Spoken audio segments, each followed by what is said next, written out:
Oi, queridos, queria convidar todos a estar abrindo a palavra de Deus no livro de Eclesiastes, capítulo 12, é lá no finzinho do livro, versículo 13. Eclesiastes 12, 13. Que diz assim: de tudo o que se tem ouvido, a suma, ou o resumo é: teme a Deus e guarda os seus mandamentos, porque isso é o dever de todo homem. Senhor, nós nos colocamos agora na Tua presença. Ó Senhor, que nós possamos estar com as nossas mentes, corações, espíritos abertos para entender, Senhor, mais um pouco da Tua palavra. Nós te louvamos, te agradecemos, porque nós temos esse tempo, Senhor, onde podemos estar reunidos em nome de Jesus e estarmos, Senhor, aprendendo mais de Ti. Eu quero me colocar na Tua presença, que o Senhor esteja comigo agora, que eu fale apenas aquilo que vem de Ti, Senhor. Que se existe algum constrangimento, algum mal-estar, que caia por terra agora em nome de Jesus Cristo, para que nós possamos estar prestando atenção na Tua palavra. Amém, Senhor. Amém. Aqui está dizendo, o livro de Eclesiastes foi escrito por Salomão, que foi aquele que pediu sabedoria para Deus. Então a gente imagina que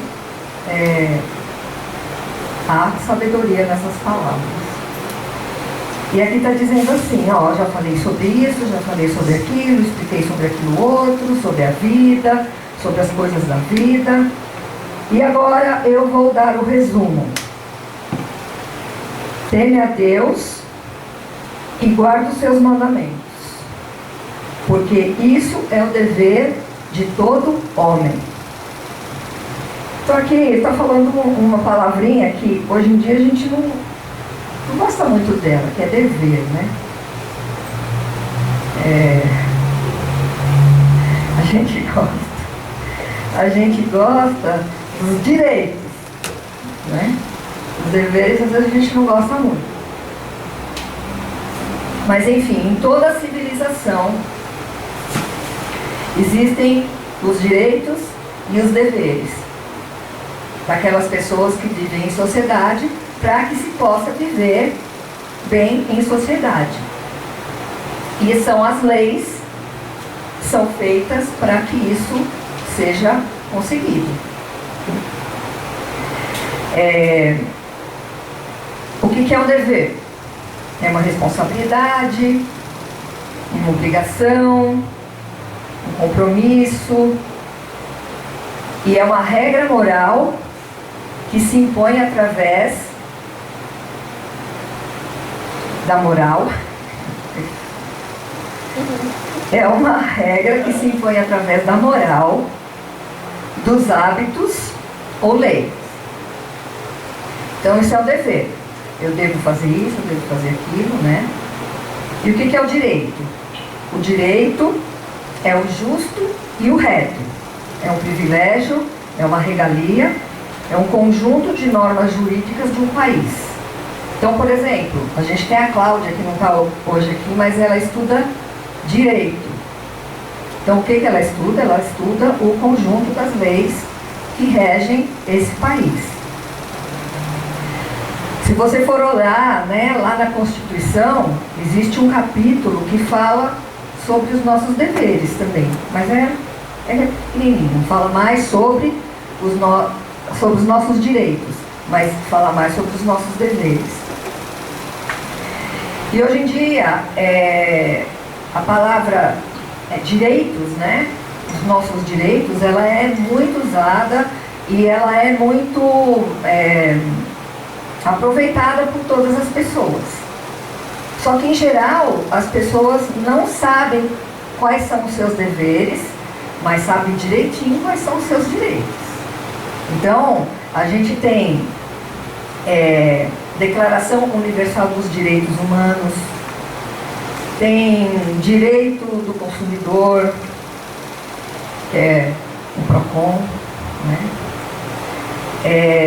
E temos a Constituição de cada país. No nosso caso, nós temos a Constituição brasileira, que fala sobre os direitos e os deveres do cidadão brasileiro. Nós, brasileiros, temos um costume que a gente tem que deixar de lado na nossa vida espiritual, né? Eu estou falando aqui dos deveres e direitos, né, de nós aqui, né, vivendo nesse mundo, mas o que nós vamos falar mesmo é sobre os direitos e os deveres do mundo espiritual, no mundo espiritual. Então, nós como brasileiros, a gente tem alguns costumes que não são bons. Por exemplo, o jeitinho brasileiro, né? O jeitinho brasileiro significa que você vai dar uma contornada naquilo que é da lei ou daquilo que é reto e justo, e você vai conseguir. Outra coisa que a gente tem aqui no Brasil,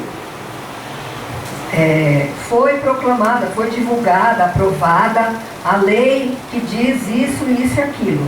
Aí todo mundo fica se perguntando, será que essa lei vai pegar? Gente, isso não existe no mundo inteiro, só existe aqui. Porque lei é lei.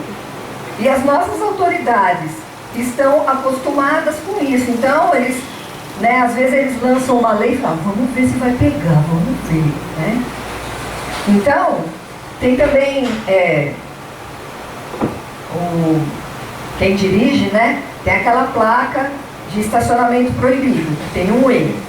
Tem um E e tem um vermelho cortando assim o E, que significa que ali é proibido estacionar.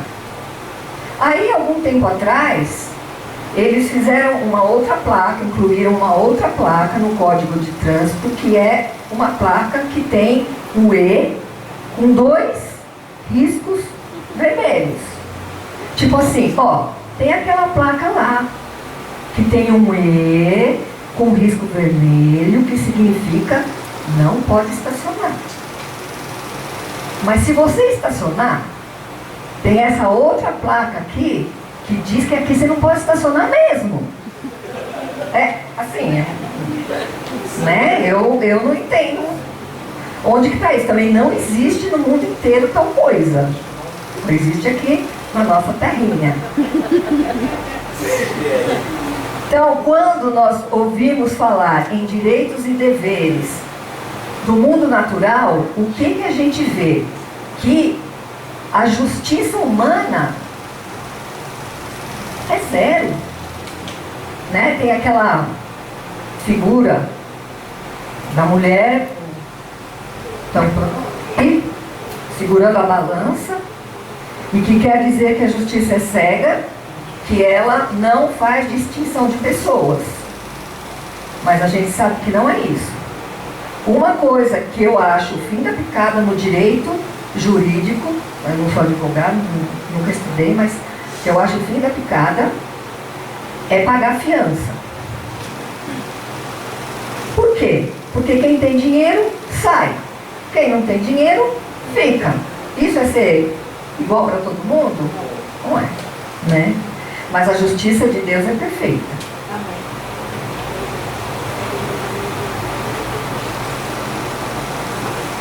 Então, aqui a gente viu falar, né, a gente leu o versículo, que o dever de todo homem é temer a Deus e guardar os seus mandamentos.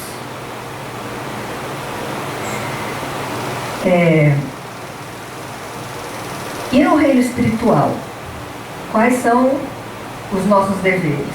Está resumidinho aqui. Quais são os nossos direitos? No reino espiritual, nós temos inúmeros direitos, mas que às vezes a gente se esquece. Mas nós temos as promessas de Deus sobre as nossas vidas. Nós temos as bênçãos de Deus sobre as nossas vidas. Nós temos os milagres sobre as nossas vidas. O que é um milagre? Um milagre significa que uma coisa desafiou a lei da física, da química e da biologia e foi feito na nossa vida. Deus é soberano. Essas leis todas, tudo isso que a gente vive, a gravidade, tudo, foi Deus que criou. Mas se Ele quer fazer um milagre, Ele vai lá e anula tudo aquilo naquele momento na vida de uma pessoa. Então, nós temos todos os direitos, inclusive de fazer não valer as leis da física, química, biologia, etc, etc, etc. Quando nós cremos no nosso Deus. E além de tudo, nós temos o direito melhor, que é a vida eterna com Deus. Porque a Bíblia fala que quem crê em Jesus, como Filho único do Deus vivo, no seu coração, e assim falar diante dos homens, nós teremos a vida eterna. A vida eterna é algo que a mente humana não consegue imaginar, a gente não, porque nós vivemos dentro do tempo, mas é uma eternidade junto com Deus. E aí os deveres, né? Que a gente já viu lá aqui em Eclesiastes. Temer a Deus e guardar os seus mandamentos.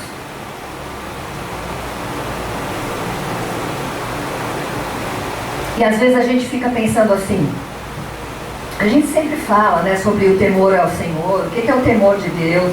Muitas pessoas confundem a palavra temor com medo, e isso a gente já sempre fala aqui, que o temor a Deus não é medo.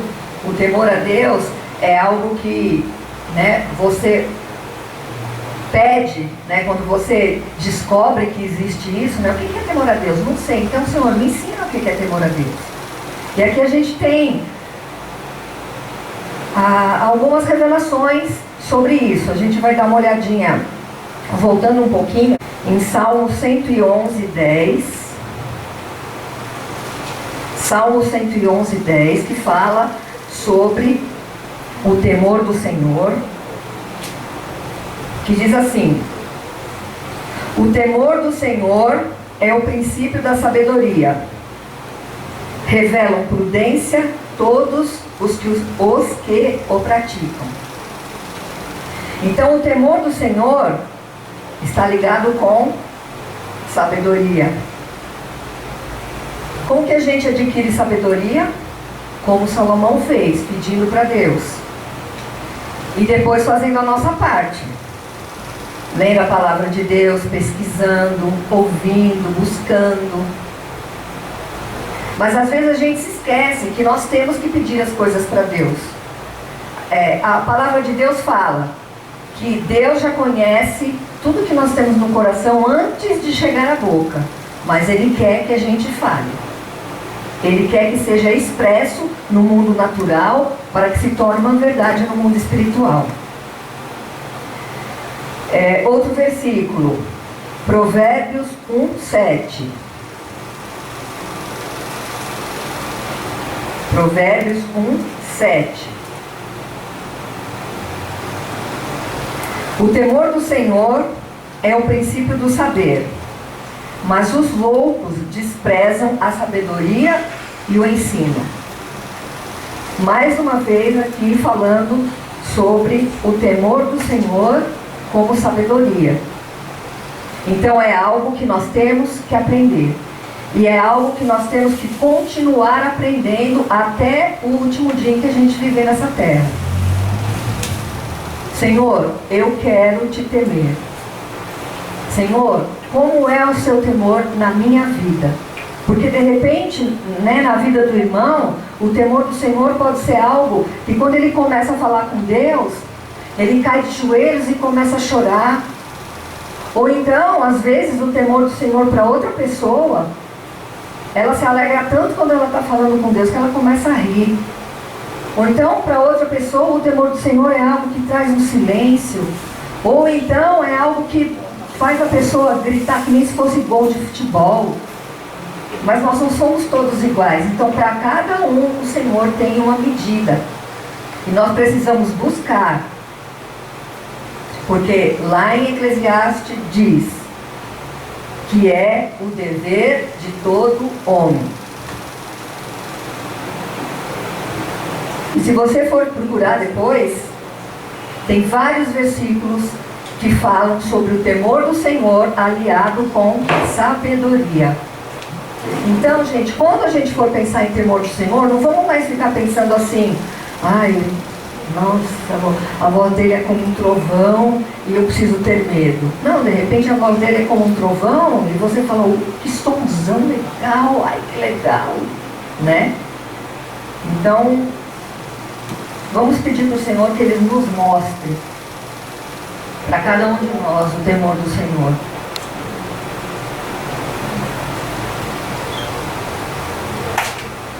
E depois vem a parte de guardar os seus mandamentos.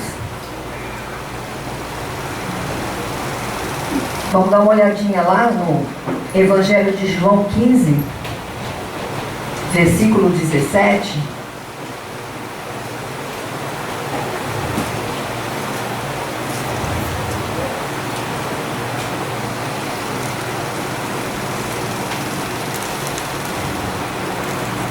Que diz assim: isto vos dou por mandamento, que vos ameis uns aos outros. Jesus falando. Depois nós temos um outro texto em Gálatas 5:14. Gálatas 5:14. Passou, peraí. Que diz assim: porque toda a lei se cumpre em um só preceito, em um só mandamento, a saber, amarás o teu próximo como a ti mesmo. Um mandamento: amarás a teu próximo como a ti mesmo. Então lá em Eclesiastes estava dizendo assim: temer a Deus e guardar os seus mandamentos é o dever de todo homem. Então nós vimos que nós devemos temer a Deus. E como que nós vamos guardar o mandamento? Agora a gente tem um só, que é o amor. Amar uns aos outros. E Jesus, ele foi mais fundo ainda na ferida. E ele falou assim: amai os vossos inimigos. Quer coisa mais difícil?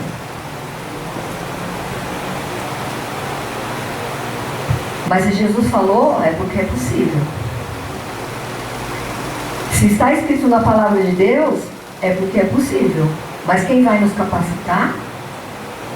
Deus que mora dentro de nós, o Espírito Santo de Deus que mora dentro de nós.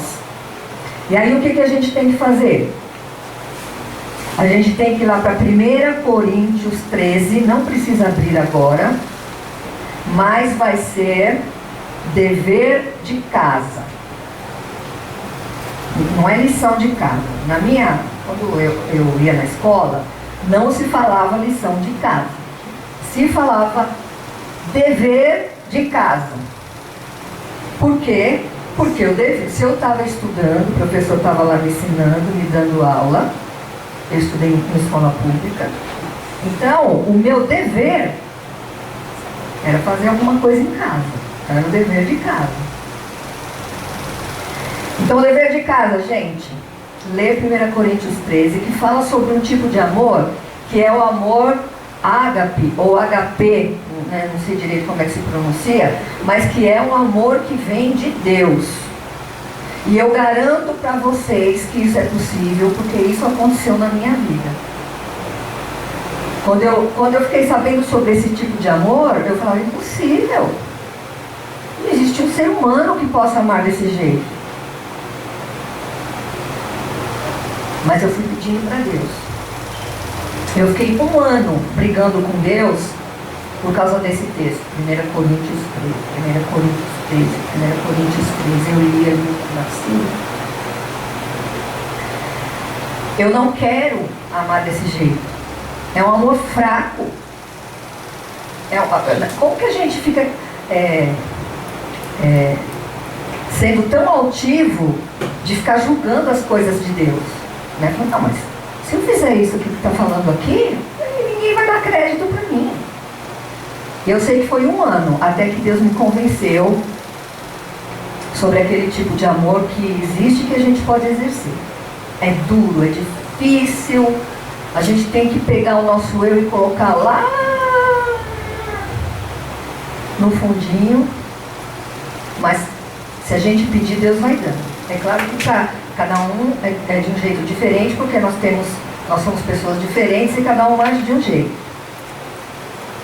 Então, dever de casa, 1 Coríntios 13. E aí, eu vou compartilhar alguma coisa com vocês que aconteceu quando eu era pequena. Eu era criança pequena, que nem diz o Batista, né?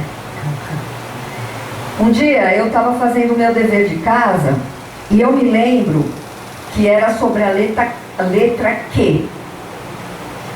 Então, A, B, C, D, F. Então, imagina que idade que eu tinha se eu estava aprendendo sobre a letra Q. Era pequenininha, né? E aí o dever de casa era copiar, sei lá, fazer alguma coisa da cartilha lá, do Caminho Suave, não lembro como é que era o nome. Eu tinha que fazer aquilo. E eu comecei a fazer o dever de casa. E aí, eu lembro que na cartilha tinha um desenho de um queijo, que era o queijo faixa azul, que existe até hoje, né? É um queijão bonito, tem uma faixa azul assim, né? E lá ele era desenhado cortadinho assim, então tinha um pedacinho de queijo pra cá, o queijão ali, lindo com os furinhos, né? Aí, o que eu fiz? Eu fiquei tão encantada, eu falei assim, nossa, né? Eu não sei o que eu pensei, mas eu imagino hoje, né? Quando eu era criança, eu devia pensar assim, meu dever de casa vai ficar tão bom se eu desenhar esse queijo. E o que eu fiz? Peguei meus lápis de cor e comecei a desenhar o queijo, caprichei pra caramba. E aí o que aconteceu? Ficou na hora de ir na escola. E não deu para eu acabar de fazer a lição de casa. Por quê? Porque em vez de eu acabar de fazer a lição de casa, eu fui desenhar um lindo queijo. E eu me lembro que, embora eu fosse criança pequena, aquilo me marcou muito. Porque foi muito ruim, para mim, muito, muito ruim, não ter completado o meu dever de casa. Porque a minha intenção era fazer o dever de casa o melhor possível. Ficar lindo com o queijo desenhado. Mas eu não consegui terminar. E aí, certamente, gera as consequências, né? Sei, não lembro, essa parte não lembro. Eu só lembro disso. E aí, eu queria fazer uma pergunta para nós mesmos, né? Qual é o queijo das nossas vidas de hoje? O que está impedindo? Qual é a distração? Mesmo que seja com o intuito de fazer o melhor para Deus, que está nos distraindo e não deixando que a gente entregue o nosso dever de casa, que é temer a Deus e guardar os seus mandamentos. Será que é o diabo? Será que é tribulação? Será que são riquezas ou ambições? Vamos dar uma olhadinha no último texto que nós vamos ver hoje, lá em Marcos 4,14, que fala sobre a parábola do semeador. Marcos 4,14.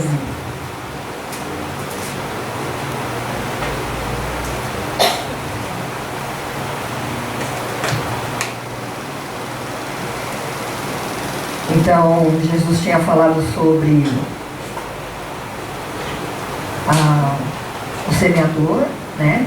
Que veio, era Deus, e a semente era a palavra de Deus, e ele começou a semear, e ela caiu em vários tipos de terreno, e aí vai falando o que acontece com cada uma delas, né?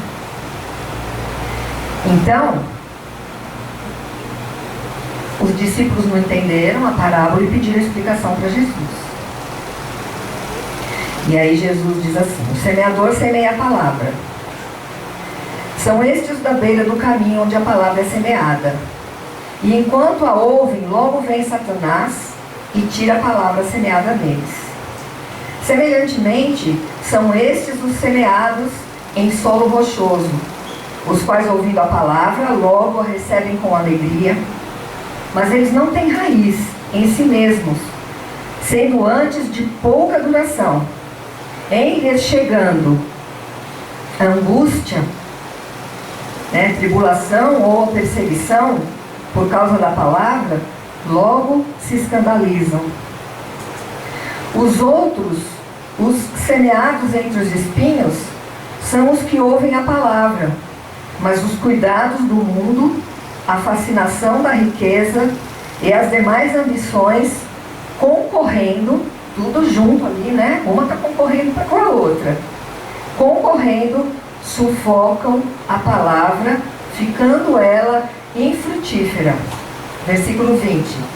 Os que foram semeados em boa terra são aqueles que ouvem a palavra e recebem, frutificando a 30, a 60 e a 100 por um.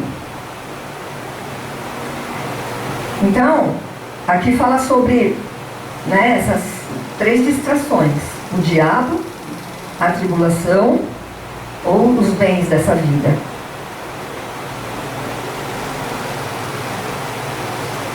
E o que Deus queria falar com a gente hoje é para a gente estar atentando sobre isso. O que está atrapalhando para que eu venha temer a Deus em todas as áreas da minha vida? E o que está me atrapalhando para que eu cumpra os mandamentos todos dele, todos? Se a gente for ver aqui o Pentateuco, que são os 5 primeiros livros da Bíblia, tem lá os 10 mandamentos e depois tem todos os preceitos e não sei o que e tal, mas que Jesus resumiu em um: amar o próximo. Então, nós nessa igreja sempre falamos que nós somos guerreiros. A gente está aqui por chamada de Deus, como se fosse num exército, um exército espiritual, para a gente estar nessa batalha que é ganhar vidas para o nosso Senhor Jesus Cristo. E não só isso, permanecermos firmes. Permanecermos firmes. Então, o que nós temos que fazer? Se a gente é guerreiro, se a gente é soldado de um exército espiritual, nós temos que morrer no cumprimento do dever.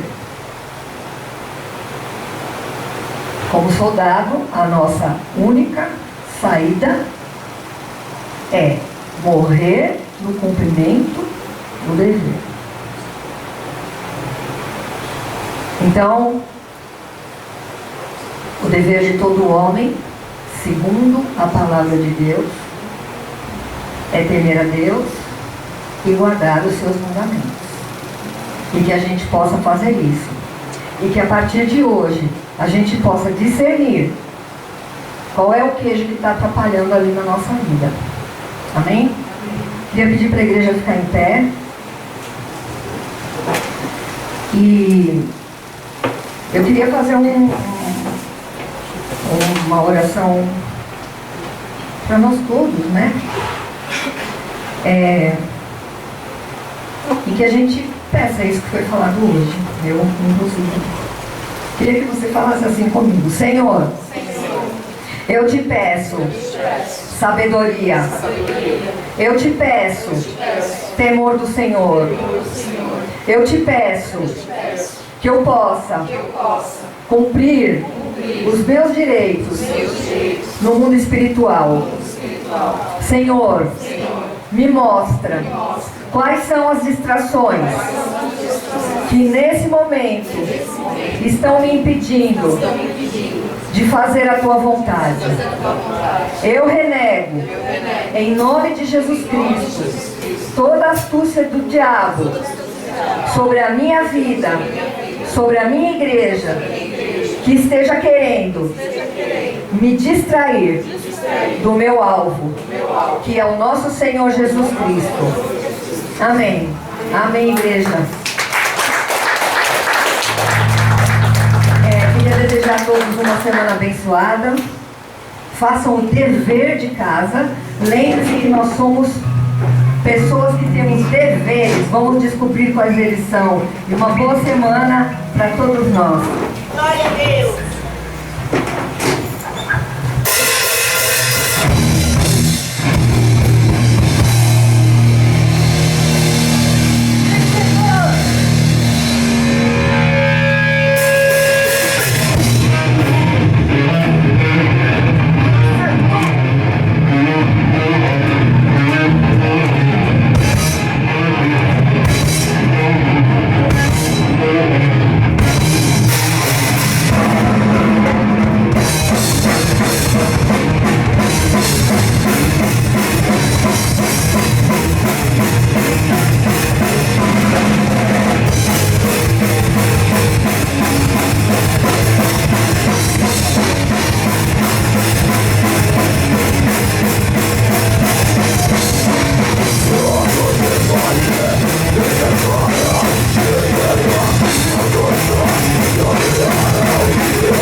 Vai.